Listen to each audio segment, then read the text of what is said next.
барои сафед кардани дандон ё барои табобат кардани хунукиҳои дандон ё дандонҳои каҷро рост кардан ва ё барои кандани дандон ба рақамҳои рӯи экран муроҷиат намоед. духтури дандон дар Федератсияи Россия шаҳри Москва бо нархи арзон ва таҷрибаи баланд.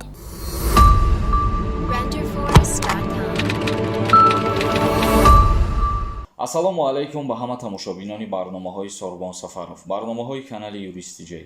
Тамошобинони азиз, ба маълумоти ҳамаи шумо як ахбороти нав, як ахбороти фаврӣ пешниҳод мекунам. Бо диққат то охири навор тамошо кунем. ахборот оиди даъват кардан ба хизмати ҳарбӣ дар ҷумҳурии Тоҷикистон ва шахсиятҳое ки аз хизмати ҳарбӣ дар ҷумҳурии Тоҷикистон саркашӣ мекунанд. моддаи 343 кодекси ҷиноятии ҷумҳурии Тоҷикистон дар бораи саркашӣ аз хизмати ҳарбӣ ва алтернативӣ омадагие. ҳозир як бор ма ҳамин моддара да шумо мехонам ва баъдан боз тафсир метиҳем, сода мекунем, мефаҳмонем. бо диққат гӯш кунед.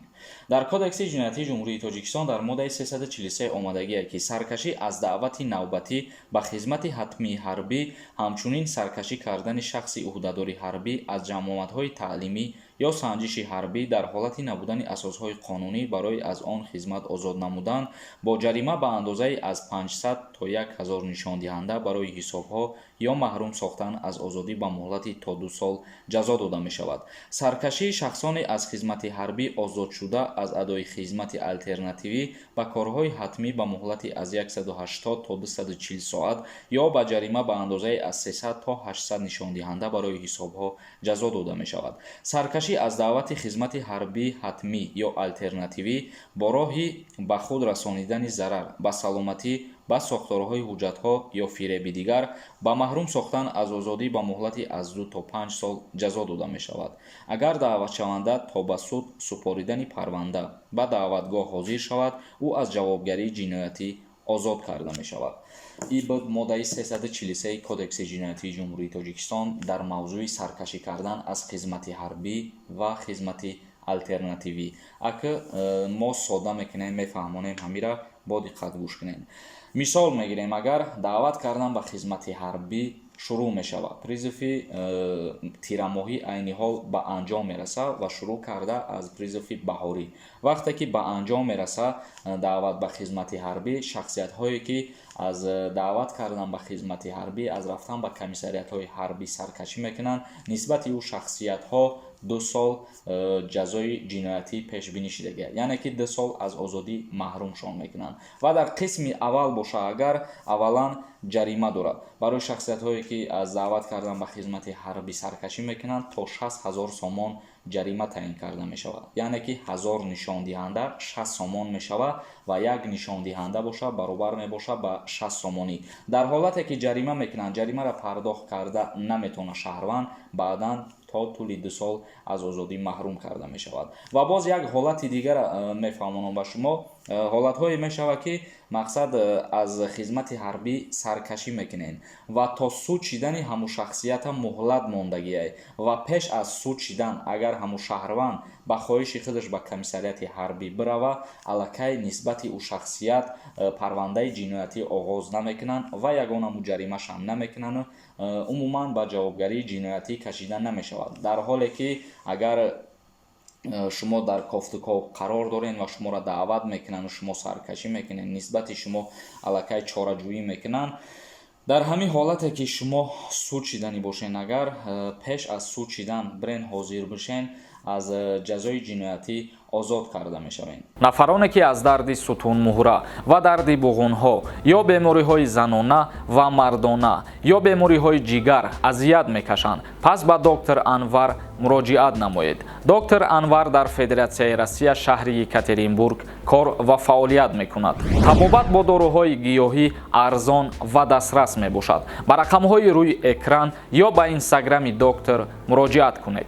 ва инчунин мегзарем ба қисми шахсиятҳое ки хизмати алтернативӣ кунанд. бояд шахсиятҳое ки аз хизмати алтернативиам саркашӣ мекунанд, нисбати шахсиятҳоам дар қисми дуюми моддаи 343 омадагӣ аст ки аз 300 то 800 нишондиҳанда ҷарима таъин карда мешавад. яъне ки мо гуфтем як нишондиҳанда баробар мебошад ба 60 сомонӣ ва 800 нишондиҳандаро ҳисоб кунем ки чанд сомона дар бар мегирад, ҳамонқадар ҷарима таъин карда мешавад. ин ахборота барои чӣ пешниҳод кардем? Ба хотире ки айни ҳол дар призуфи тирамоҳӣ якчандин нафар ба ҷавобгарии ҷиноятӣ кашида шуданд дар ҳолате ки аз даъват ба хизмати ҳарбӣ саркашӣ карданд. Барои саркашӣ аз артиш нисбати 50 нафар парванда кушода карда шуд.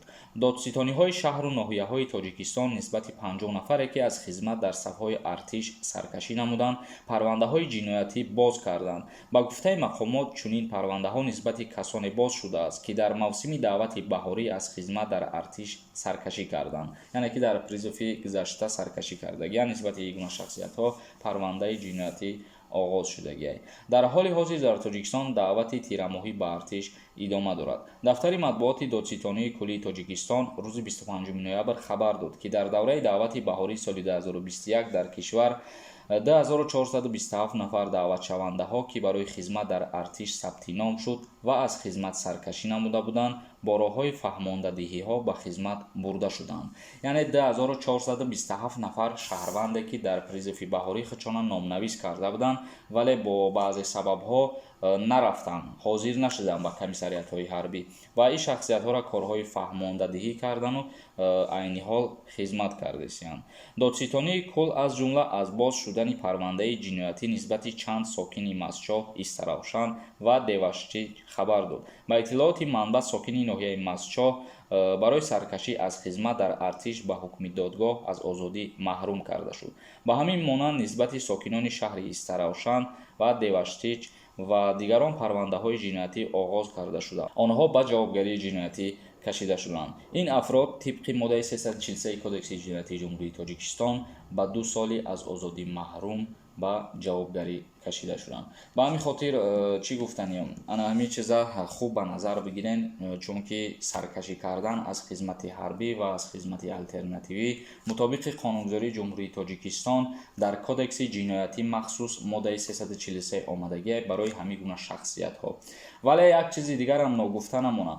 Шахсиятҳое ҳастанд, ки ҳуҷҷат доранд, ҳуҷҷатҳои тасдиқкунанда. Чихеле ки ман дар моддаи 343 дар қисми аввалаш қайд кардам, дар ҳамунҷа навистагиаст. Шахсиятҳое ки агар ягон ҳуҷҷат доранд, ба ҳуҷҷати тасдиқкунанда у шахсиятҳо аз хизмат озод бошанд, аз даъват ба хизмат озод бошанд, у шахсиятҳо ба ҷавобгарии ҷиноятӣ кашида намешаванд. Мисол мегирем, агар ҳуҷҷати тасдиқкунанда ҳуҷҷати яккаписарӣ мебошад ва ё шахсиятҳое ки соҳиби 2 фарзанд мебошанд ва ё шахсиятҳое ки дар вақтҳои гузашта вайни кафедра хондагӣ ҳастанд, рутба доранд ва ё шахсиятҳое ки ба бемориҳо гирифторанд, ин гуна шахсиятҳо дар ҳамин моддае ки мо номбар кардем, қайд кардем, ворид намешаванд. Ба ҳамин хотир ин мавзӯъра хуб ва бо диққат, агар ки нафаҳмида бошем, бо як бори дигар тамошо кунем, хубтар мефаҳмем. Ба ҳамин барномаро ҷамъбаст мекунем. Дар канали мо обуна шиданро фаромӯш накунед. То барномаҳои дигар, худованд ҳамаи мо бо шуморо нигаҳбон бошад.